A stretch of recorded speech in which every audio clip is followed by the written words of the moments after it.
You're listening to The Jacob Valk Show.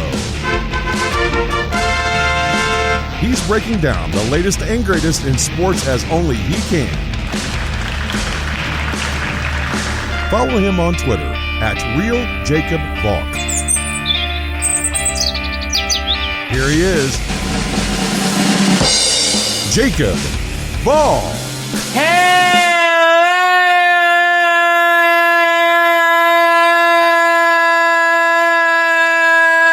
Sports fans! Welcome to another edition of the Jacob Valk Show. I am Jacob Valk, and you know what I'm going to start with. Watching it, hopefully. One of the thoughts that went through your head after trying to process the stupidity that you saw was, how far is Jacob going to go in ripping this stupidity? The answer is all out. It boggles the mind to try to come up with an explanation for why Kevin Cash pulled Blake Snell. He can give you all this third time in the order nonsense. He can tell you that he really wanted to go to his stable of relievers. By the way, Nick Anderson has not been good. Alright, in the World Series, he was really bad. In the ALCS, he was terrible. In Game 5 of the ALDS, he was terrible. From October 9th to yesterday, Anderson pitched in 7 games. In every single one of those games, he gave up a run. He was 1-2 with a 7.2 ERA. He had given up 3 home runs. He had allowed hitters to hit .341 against him with a .400 on-base percentage. This idea that you shorten the game, it doesn't work. Maybe it works in the regular season, but not in the playoffs. The guys are exposed too much. They pitch too much in a very short time span. It doesn't work. But despite all of that, with Blake Snell dealing, he'd only given up 2 hits. Oh my God, he gave up a single to Austin Barnes. A single. That was it. Cash pulls him. You could see it in Snell's eyes that he was ticked off. You know what? I give Snell a ton of credit for staying in the dugout. After Anderson blew the lead, after the Betts home run, I would have left. And if someone asked me where I was going, I'd have said I'm going somewhere else so I don't punch my manager in the face. Against the top of the order yesterday, Betts, Seager, and Turner, Snell had 6 strikeouts. They couldn't hit him with a boat oar. But despite that, you go to the shaky Anderson. I think there was only one person on this planet who thought that was the right move, and that was Kevin Cash. Everyone else was killing it. And they were 100% right to kill it. That decision to pull Snell is without question one of the worst managerial decisions in World Series history. It is right up there with leaving Matt Harvey in. in Game 5 of the 2015 World Series. It is right up there with Dusty Baker's inept bullpen management in Game 6 of the 2002 World Series. And it's right up there with Bucky Harris leaving Bill Bevins in 1947. So that way we would all know the name, Cookie Lavagetto. In fact, it's worse than the Bevins decision. The Yankees won the 1947 World Series. The Giants lost the 2002 World Series to the Angels, and the Mets lost the 2015 World Series to the Royals. So that Bevins decision is a distant fourth. My father and I yesterday were trying to think of worse managerial decisions. A lot of the World Series choke jobs are player-based. They're not manager-based. Mariano Rivera in 2001, that's not on Joe Torre. 1993, Mitch Williams giving up the home run to Joe Carter. That's not on Jim Fregosi. That's on Mitch Williams for not being able to make a good pitch. Ralph Terry giving up the home run to Mazeroski in 1960. That's not on Stengel.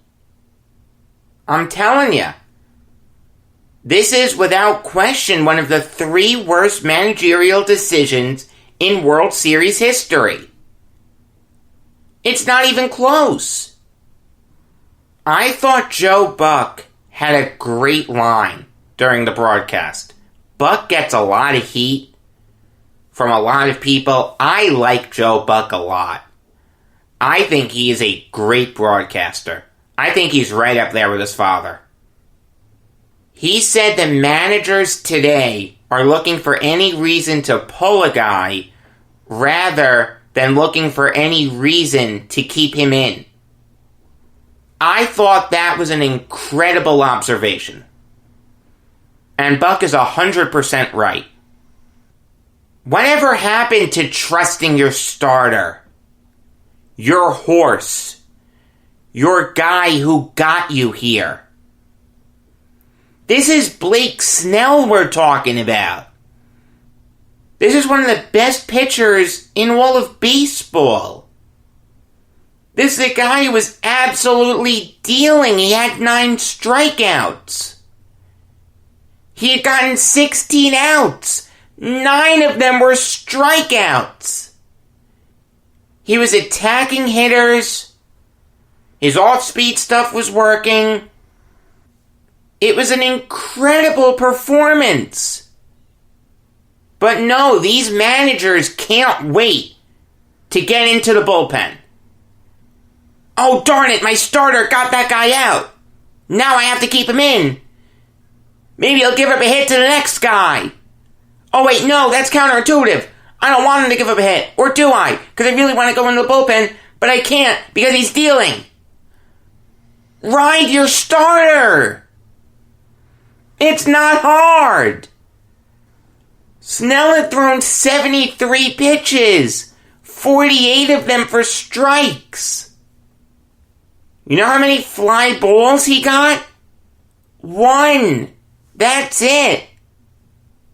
Dave Roberts pulled his starter early, but you know what? I really didn't hate it.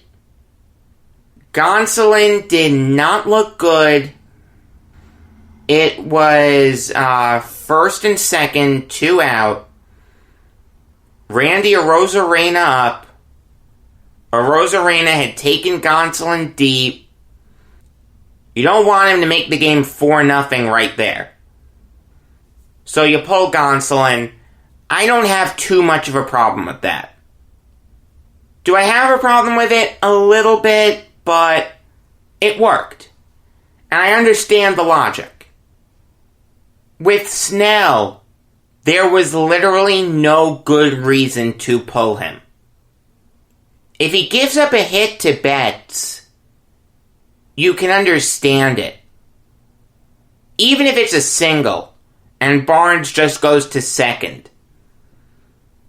You can understand it.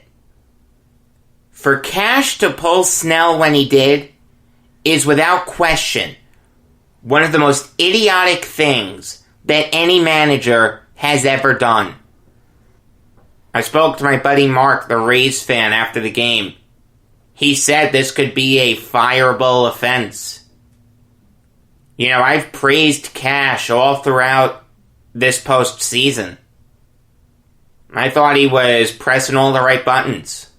He got this Rays team to overachieve. He has an owner who just doesn't put any money into the team. I am sick and tired of hearing how good the Rays are as an organization. They're not. Put some money into the team. Stu Sternberg, according to CelebrityNetWorth.com, has a net worth of $800 million. The Rays are worth over $1 billion according to Forbes. How about Sternberg actually goes after some big free agents? The Rays need a catcher. Go after Real Muto. They could use another starter. Go after Trevor Bauer. I am sick and tired of hearing about the Rays as this perfect organization. In their whole existence, they have only made the World Series twice. They've only won 3 World Series games. They've been around since 1998. That's 22 seasons right there. 2 seasons they won the pennant. The Rays made the playoffs 4 other times. In those seasons, they never made it out of the ALDS. They are not this model organization. They've done a great job of scouting. Getting Randy Arozarena from the Cardinals was a stroke of genius. But you know what? The Yankees did something similar with Luke Voigt. Maybe the Cardinals just aren't good at evaluating their own players. Maybe that's not a Yankees or Rays thing. It's a Cardinals thing. The trade for Chris Archer, where the Rays got Austin Meadows, Tyler Glasnow, and Shane Baz. You can go back and listen to the Beyond the Game that I did on July 31st, 2018, where Eric and I ripped that trade. We destroyed it. We eviscerated it. Anyone with half a brain knew that trade was going to work out for the Rays. That's not a great job by the Rays. That's a terrible job by the Pirates. Look, they get credit for developing guys like Ryan Thompson and Pete Fairbanks. You know, guys like that. They really don't get a lot of credit for Nick Anderson because Anderson, you know, had put together a good season with the Marlins. And the Rays did a good job in trading for him. Alright? I give the Rays credit for that, but they really didn't develop Anderson. That was the Marlins. Anderson had established himself as a good pitcher. Now, he took it to another level when he got to the Rays, but he was still a good pitcher. Maybe Stu Sternberg needs to get off his ass and actually spend some money.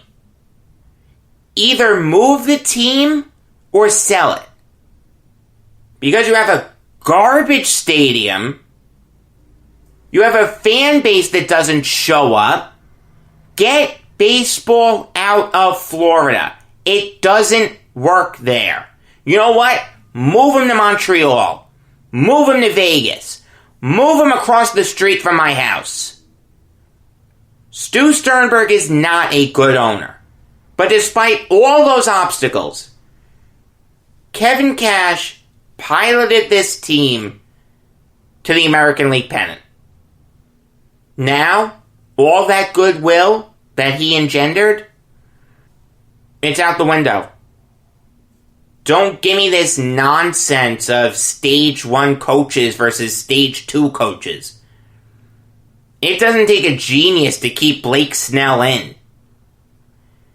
My dead grandmother would have known to keep Blake Snell in. The only person on this earth who thought that was a good decision was Cash. I'm telling ya. Although even then, maybe I shouldn't give the Rays that much credit. Look at who they had to beat to get here. The Toronto Blue Jays, who were managed terribly by Charlie Montoyo in that 2-game series. The Yankees, who were managed terribly by Aaron Boone in that 5-game series. The big home run by Brasso. Okay, fine. Good job by Cash and pinch hitting Brasso.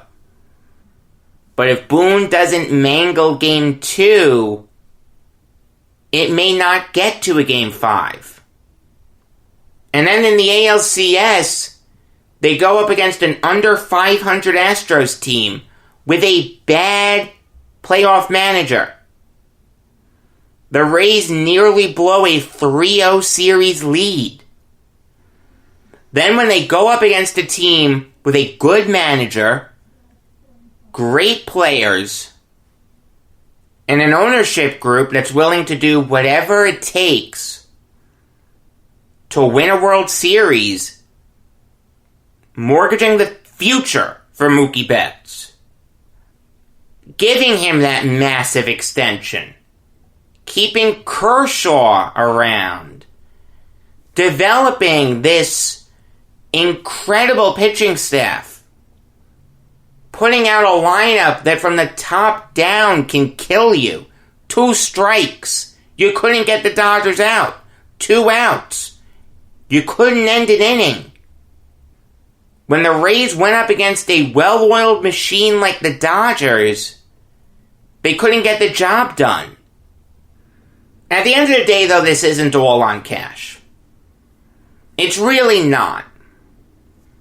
What Cash did yesterday is symptomatic of the worst plague that we are dealing with in the sports world. And this is worse than the coronavirus. The coronavirus will pass. We will get a vaccine at some point. If not later this year, then next year. This plague that I'm talking about, I don't think we'll ever get rid of, because there's no vaccine for stupidity. The plague that I'm talking about is sabermetrics. It does not work. It works for getting you into the playoffs. And maybe if you use it sparingly, it can help you. But if you're going to build a team solely through sabermetrics, like the Rays have done, like the Athletics have done, you are doomed to lose your last game of your season. I've said this before, the Oakland Athletics, under Billy Beane, have never won a game in the ALCS. They've only made it there once, 2006. They got swept by the Tigers. The last time they won a game in the ALCS was 1992, when they lost to the Blue Jays. The Rays go on this magical run. Nick texts me that the Rays did sabermetrics better than the Athletics. He's right. But look where it got him. Here's a newsflash for you. Just because the numbers say you should do something doesn't mean you should do it. You are not beholden to the analytics. You are not beholden to Bill James. Use your noodle and realize that pulling Snell isn't the right decision. I would much rather lose with my starter than lose with my bullpen. See, here's the thing. Sabermetrics discounts the human element. You saw when Snell came out, the Dodgers knew they can seize on this. We couldn't hit this guy to save our lives. Now he's bringing in a guy who we've been able to hit. This is our moment. Let's do it.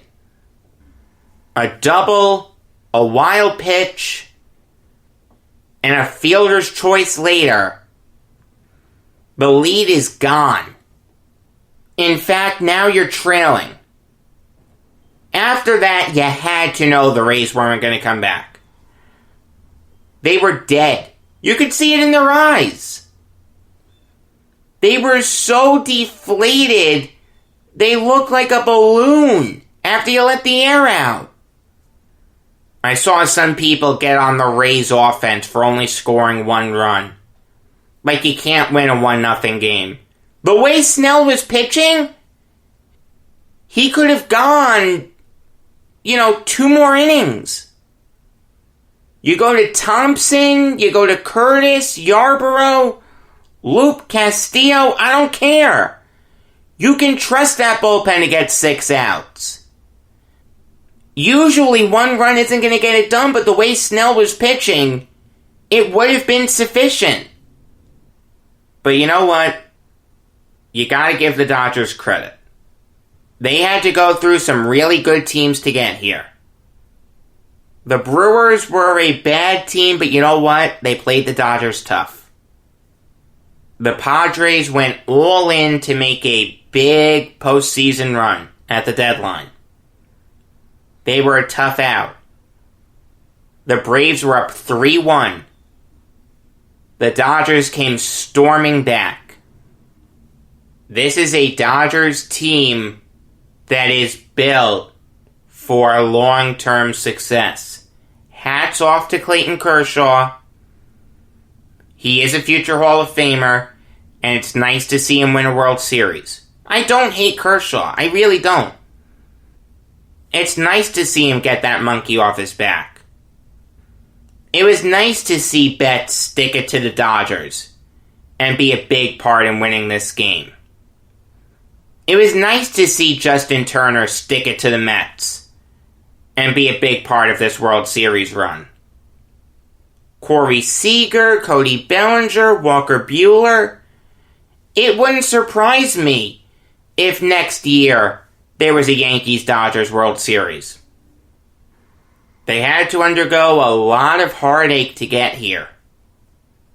Frank McCourt ran that team into the ground. He had him bankrupt. Mark Walter, Stan Kasten, and Magic Johnson pull that team out from the abyss. They lure Andrew Friedman away from the Rays. And they build up this core to making 3 World Series in 4 years, finally winning one. I said this yesterday. If the Dodgers were to lose this World Series, they'd be the first team in MLB history to lose 3 out of 4 consecutive World Series. We've had 3 out of 5. We've never had 3 out of 4. Their fans are screaming for them to make huge moves. Every big name that was rumored to be on the block, it was trade Urias, trade Lux, trade Buehler, trade Gonsolin, trade these young guns. Friedman didn't. The only guy we did it for was Mookie Betts. The missing piece for a great Dodgers team. 2020 is the year of LA. The Lakers win the NBA title. The Dodgers win the World Series. The Rams look like they could go on a big playoff run. The Chargers have their franchise quarterback. They went from one franchise quarterback to another. Phillip Rivers to Justin Herbert. Like that. I mean, that's really impressive. You gotta think that Kobe Bryant was up there influencing the sports gods to have these outcomes unfold. There is a sense of poetry to it. that the year Kobe tragically dies, the city of LA rises up and produces 2 champions. Maybe 3 by the time all is said and done. You can't tell me the Rams can't go on a crazy run. We've seen it before. Teams go on magical runs. I don't think they're better than the Chiefs. I don't think they're better than the Steelers.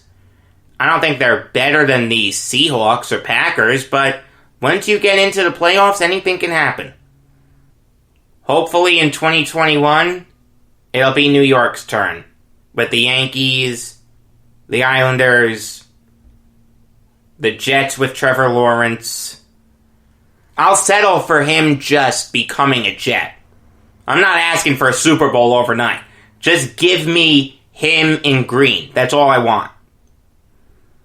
And the Brooklyn Nets winning their first ever NBA title with Kevin Durant, Kyrie Irving, and Steve Nash. There is obviously something else that I have to talk about.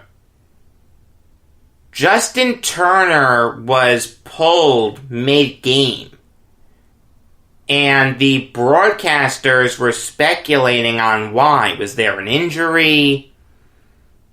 Did Dave Roberts really feel like Edwin Rios was the better option at third? If he felt that way, why wasn't he doing that switch constantly?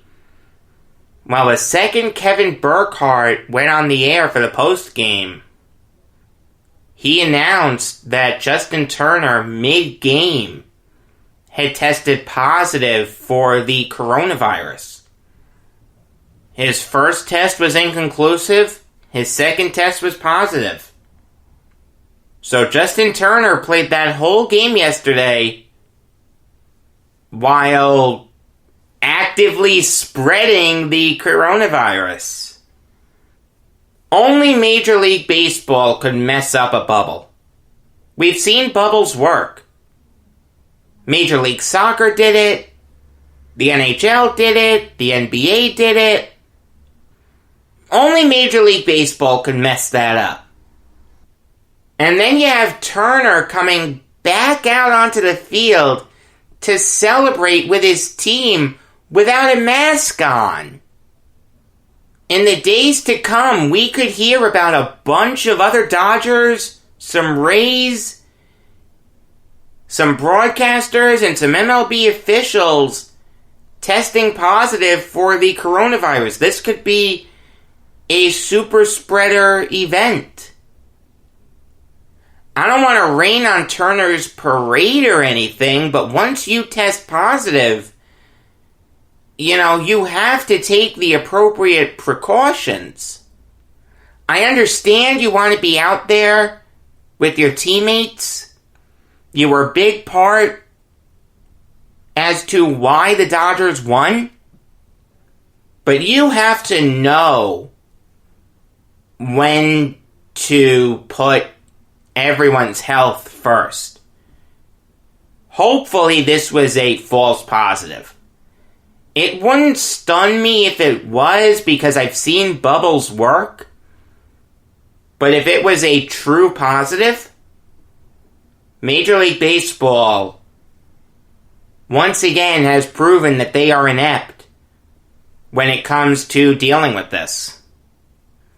And could you imagine if Turner had tested positive and there was a Game 7 to play tonight? There's no way they could have a Game 7 tonight. You have to push it back another day. Then Kershaw becomes an option to start. Do you go with Buehler? Do you go with Kershaw? Do you go with Morton? Or do you go with Glasnow? Maybe this could have turned into a super spreader event where we have to wait like a week to play Game 7. Imagine that. Waiting a week for a Game 7. It's like the NFL. You wait a week to play that one game. Rob Manfred got booed hard. And rightfully so. Because he has mangled this whole situation. All in all, congrats to the Dodgers. Even though this World Series has an asterisk on it, it doesn't matter to them. They had to wait 32 years to get here. And funnily enough, in 1988, the Lakers won the NBA title. They beat the Pistons in 7 games, so history repeated itself. They can deal with the asterisk. That's okay. Their fans have waited a long time for this. I don't mind it. Kevin Cash is going to have a tough time living this down. And if the Rays don't win a World Series soon, I'm talking in the next year or two, there are going to be a lot of calls for his head. Because what he did yesterday is unforgivable. It is a black mark, the likes of which very few managers have. And as always, shame on Major League Baseball. At the end of the NBA Finals, I praised everyone for putting together the bubble. At the end of the Stanley Cup Finals, I praised everyone for putting that bubble together. Can't do that here. We had a positive, so it didn't work. If Rob Manfred has any class, he will resign. Because he has proven to be a completely inept commissioner. It's just that simple. I brought up Trevor Lawrence a little earlier, and he was in the headlines yesterday for something pretty interesting. He had the opportunity yesterday to firmly state that he was going to declare for the 2021 draft. He didn't do that. He's leaving his options open. Now, that did make some Jets fans nervous. We're going to have a Peyton Manning repeat. For those of you who may not know, Peyton Manning had the opportunity to declare for the 1997 NFL draft. The Jets had the first overall pick, but he opted to stay in school. Obviously, the rest is history. This is a possibility that I've brought up before. There's no guarantee that Trevor Lawrence is going to come out. Let me ask you something. Fellow Jets fans, put your fandom aside for a minute. Would you really begrudge him for staying? Who would want to go to the Jets right now? The worst team in the NFL, an owner who doesn't know a damn thing about football, the guy who should own the team is in England, a GM who is the worst judge of talent I've ever seen, probably worse than Idzik, to be perfectly honest with you, and a head coach who's in way over his head, and you know isn't going to be there next year. So you have no idea who your next head coach is going to be. So would I rather stay at Clemson, where I'm the BMOC, and I know who my coach is, Dabo Swinney, I have a great relationship with him. Let's go, let's try to win another national title? 2, maybe 3? Or do I want to go to the Jets? It's a real question mark. Make no mistake about it, the Jets are going to have to prove that they're better for him than Clemson. You may think that's easy, but it's not. Now, obviously, the Jets have an advantage that Clemson doesn't. He's going to get a huge contract right away. He's going to get endorsements right away. And it wouldn't stun me if Woody Johnson or John Dorsey or Louis Riddick, whoever, there's no way it's Joe Douglas if they go 0-16, or at least it shouldn't be, said to him, you know what? We're going to bring Dabo Swinney in. We're going to make him a huge offer. He was very successful with you in college. we're going to try to carry that over into the NFL.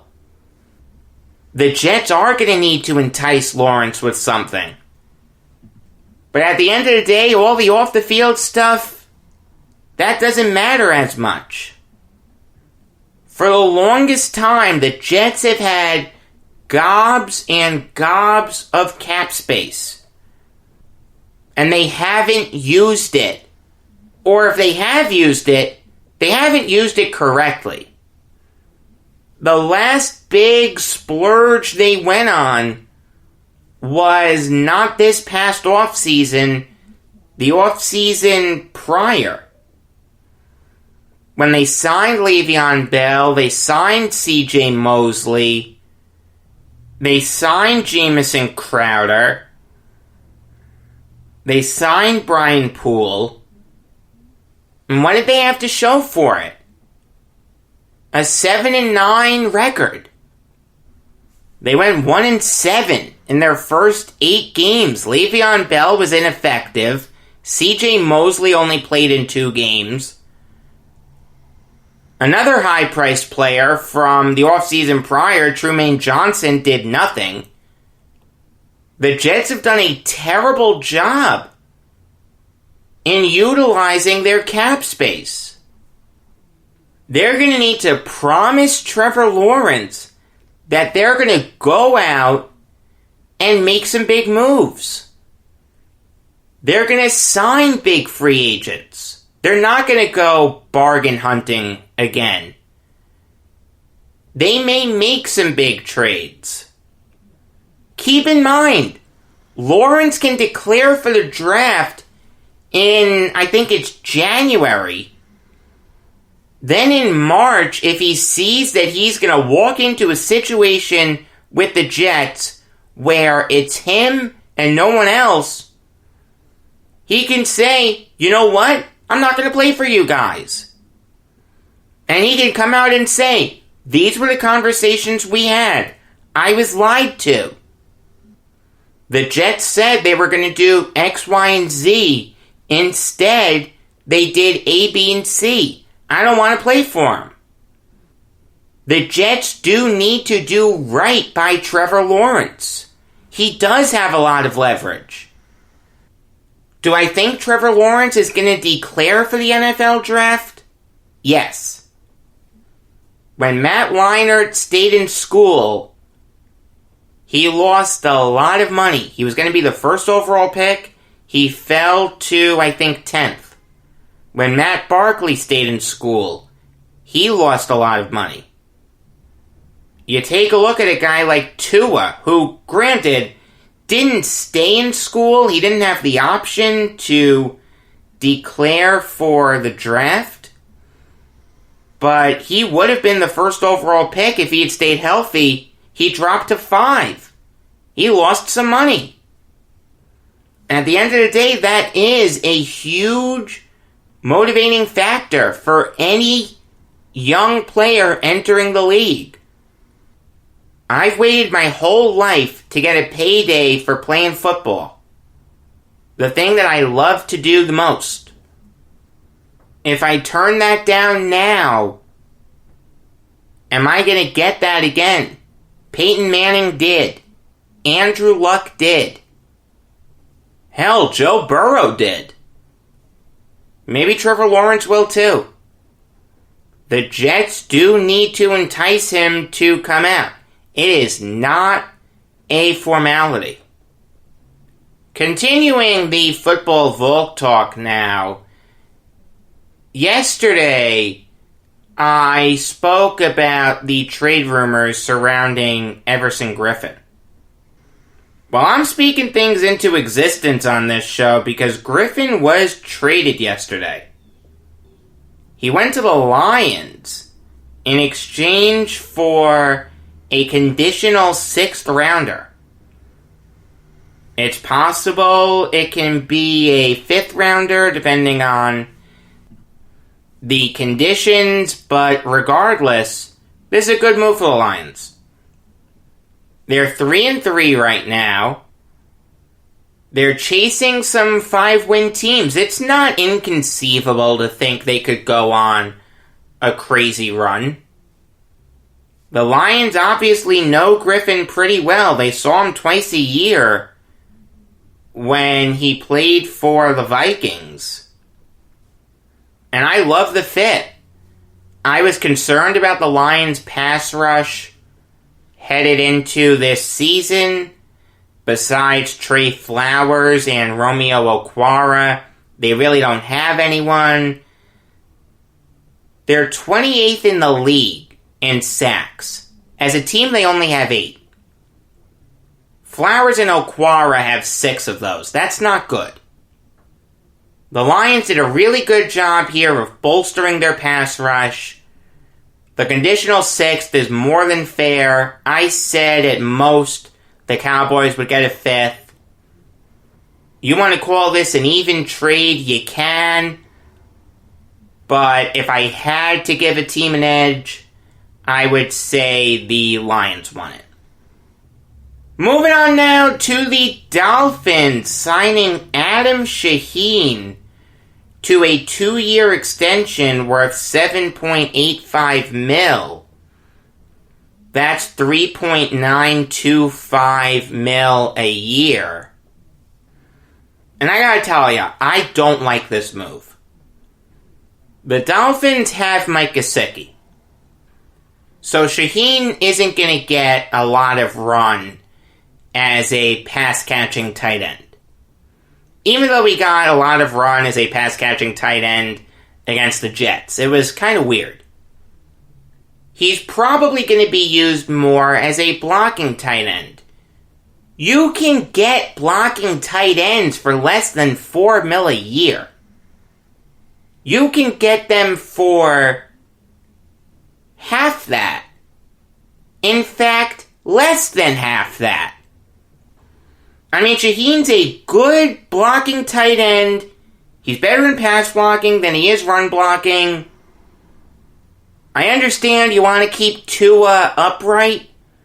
I get that, but the Dolphins are going to be in some trouble soon with the cap. They signed Byron Jones. They're going to have to pay Gesicki at some point. Down the line, they're going to have to pay Tua. There are rumors that Xavier Howard is on the trading block. That'll help some of it, but I think they should try to keep Howard around. They're going to have to pay Christian Wilkins. I don't like this move. Moving on now to some Atlanta Falcons news. According to Tom Pelissero of NFL.com, they have had trade talks about Takk McKinley. In fact, other teams are pretty confident that he's going to be traded before Tuesday. I understand that McKinley has struggled to find a role in Atlanta. Dan Quinn did not do a good job developing him. He's never played more than 620 snaps in a season. But this guy still has talent. According to Pro Football Focus, he's never had an overall grade worse than 61.5. This year, in limited time, 84 snaps, he has a 69.8 overall grade. This is a guy who, in his 3.5 seasons in the NFL, has 19 sacks. That's not bad. I wouldn't mind the Jets taking a chance on him. He's going to be 25 on the second. He was a first rounder in 2017. Had a ton of talent coming out of UCLA. It wouldn't surprise me if a team gave up a fourth rounder for McKinley. This guy has talent. He can come in and contribute right away. I'm not saying the Jets should do that, but maybe the Falcons would be interested in a player. If I'm Joe Douglas, I'm going after McKinley hard. As every GM should. Alright, I'll give you some Valk talk about the NBA now. The big story there is that the Sixers are going to bring in Daryl Morey in a president of basketball operations type role. Elton Brand is going to stay as GM, but Morey is going to call the shots. Now, I've been critical of Daryl Morey. I don't like what he did with the Rockets. I don't think analytics work in the NBA. I don't think they work in Major League Baseball, and I don't think they work in the NHL. In the NFL, it works. For whatever reason, it just works. But having said that, I actually think this can work. Daryl Morey has never been afraid to make big trades. He traded for James Harden. He traded for Chris Paul. He traded for Russell Westbrook. He made the Clint Capella trade. He has never been afraid to remodel rosters. The 76ers need to remodel their roster. This roster that they have isn't going to get the job done. It's just that simple. Can Ben Simmons and Joel Embiid play together? Probably not. Al Horford is going to need to be traded. Tobias Harris is on a huge contract. I like Harris, but he's not worth his contract. If anyone can find a way to rejigger this Sixers roster so that it can contend immediately, it is Daryl Morey. Now, he can't be so gung-ho on the three and attacking the rim as the only offensive options. The mid-range game works. If Daryl Morey is going to run the Sixers like he ran the Rockets, Simmons is going to go, Embiid is going to go, that whole team is going to be rebuilt. Do I think he's going to do that? No, I think he's going to try to make it work with Simmons and Embiid while making some improvements around the edges. I think Harris is going to go. I think Horford is going to go. I think everyone else is going to go, but Simmons and Embiid. But if the Sixers get off to a slow start, it would not surprise me if Simmons and or Embiid got traded. One thing that I find kind of interesting is that Elton Brand already hired a coach in Doc Rivers. Now, according to Woj, Rivers and Morey have a good relationship. They did overlap on the Celtics, but that's the extent of their working relationship. The timing of this hire confuses me, and I'd have rather the Sixers given Elton Brand a little more of a chance to rejigger this roster. I don't hate bringing in Morey. Again, he has a history of turning rosters over like that. And Brand's roster construction hasn't worked. This is a Sixers team that is built to win now. I don't mind this move. I don't love this move.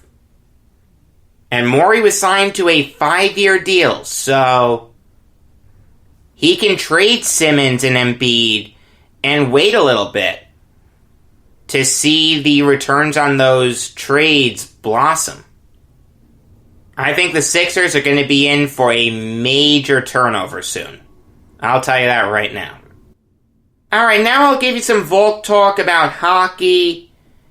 The first hockey story is the Hurricanes re-signing Hayden Fleury to a 2-year deal worth $2.6 million.